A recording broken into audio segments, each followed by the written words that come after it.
ስላሴ ቁርአን ውስጥ የሚፈልጉ በሃይማን ደናቁርት ሰዎች እኮ ናቸው።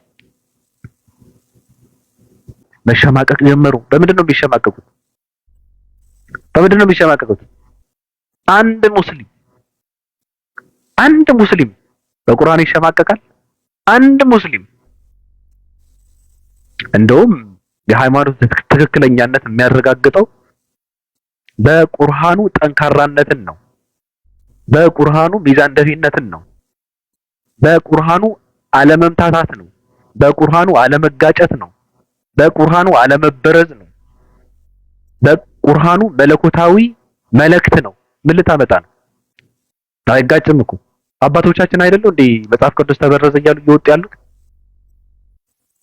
ሙስሊሞች በቁርአንን ተሸማቀቁ። የምረን ነው። እኔ እስልምና እውነት መሆኑን የማረጋግጠው ይላል አንድ ሙስሊም በቁርአን ነው ይላል። በቃ በቁርአን አይሸማቀቅም። አንገቱን ብትቆርጠው በቁርአን አይሸማቀቅም፣ አያፍርም፣ ወደ ኋላ አይልም። ተጀመር ቁርአን ይዞ ነው የሚጋፈጠ ከፈለገ። ቁርአንን የሆነ ቦታ ላይ አስቀምጠው እኮ ነው በመጽሐፍ ቅዱስ የሚለጠልጧችሁ እነሱ። የኢየሱስ ክርስቶስ ሰውነት፣ የኢየሱስ ክርስቶስ ፍጡርነት፣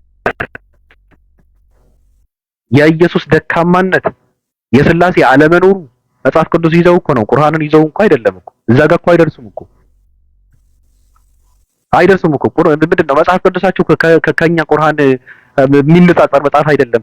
ቶ በቃ በጣም የተበላሸ መጽሐፍ ነው ብለው እኮ ነው በራሱ ነው የሚቀጠቅጥህ እኮ። በራስ መጽሐፍ እኮ ነው የሚቀጠቅጥህ ሙስሊም። በመጽሐፍ ቅዱስ እኮ ነው ኢየሱስ ክርስቶስ ፍጡርነትን የሚያረጋግጥልህ።